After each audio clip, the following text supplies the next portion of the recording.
Hi friends, ഏവർക്കും Ranju's media ടെക്കിൻ്റെ പുതിയൊരു വീഡിയോയിലേക്ക് സ്വാഗതം.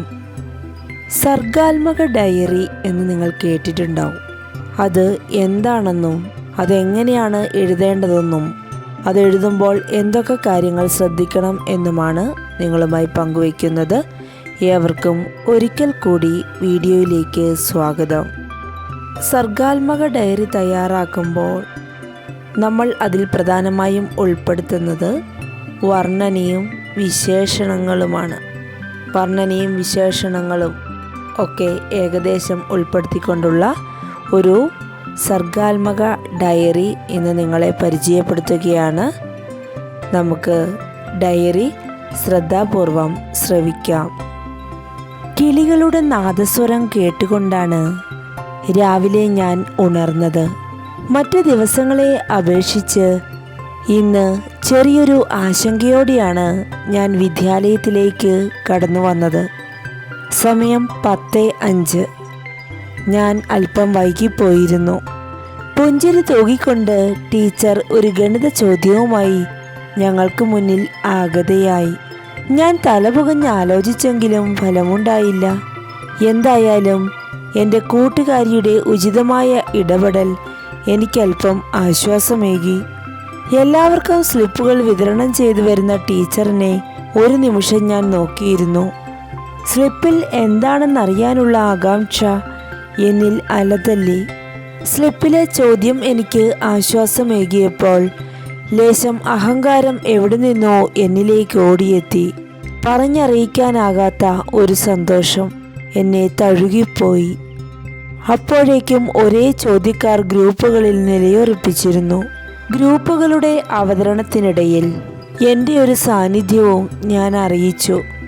ഇടയ്ക്കിടയ്ക്ക് വരുന്ന ഗണിത പസിലുകൾ എന്നെ മാനസികമായി വേട്ടയാടിക്കൊണ്ടിരുന്നു. ശ്രമിക്കുന്നുണ്ടെങ്കിലും ലക്ഷ്യസ്ഥാനത്തേക്ക് എത്തിച്ചേരാൻ എനിക്ക് സാധിക്കുന്നില്ലായിരുന്നു. ഗണിതത്തിൽ ഇന്നെടുത്ത പ്രവർത്തനം എന്നെ ആഴത്തിലുള്ള ചിന്തയിലേക്ക് കുറച്ചു നേരം കൂട്ടിക്കൊണ്ടുപോയി. 1 മണിയായപ്പോഴേക്കും വിശപ്പിൻ്റെ വിളി എന്നെ മാടി വിളിച്ചു. ഉച്ചഭക്ഷണത്തിന് ശേഷം ടീച്ചർ നടത്തിയ കളിയിൽ പിന്നിലേക്ക് പോകാതെ വിജയം കൈവരിക്കാൻ സാധിച്ചതിൽ എനിക്ക് വലിയ അഭിമാനം തോന്നി. ടീച്ചറിൻ്റെ ഇരുവശത്തും ഇരുത്തി ജിജ്ഞാസ ജനിപ്പിക്കുന്ന തരത്തിലുള്ള കളിയായിരുന്നു സ്ഥാനവില മനസ്സിലാക്കാനുള്ള കളി. ആവേശം നിറഞ്ഞ കളിക്കൊടുവിൽ വർണ്ണമനോഹരമായ പേപ്പറുകൾ എൻ്റെ കൈകളിലെത്തുകയും അതൊരു സ്ഥാനവില പോക്കറ്റായി പരിണമിക്കുകയും ചെയ്തു.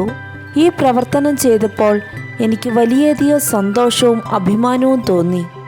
വൈകുന്നേരം എൻ്റെ ഏറ്റവും അടുത്ത സുഹൃത്തുക്കളുമായി ഞാൻ ഗ്രൗണ്ടിൽ പോയി കളിച്ചു. കളിയിൽ വിജയം എനിക്കാണ് ലഭിച്ചത്. വീട്ടിലെത്തിയ ശേഷം മുറ്റത്തെ മാവിലെ ശാഖയിലേക്ക് ഞാൻ നോക്കി. മാമ്പഴം നിറഞ്ഞു നിൽക്കുന്നു. അവ എന്നെ അങ്ങോട്ട് മാടി വിളിക്കുന്നതായി എനിക്ക് തോന്നി.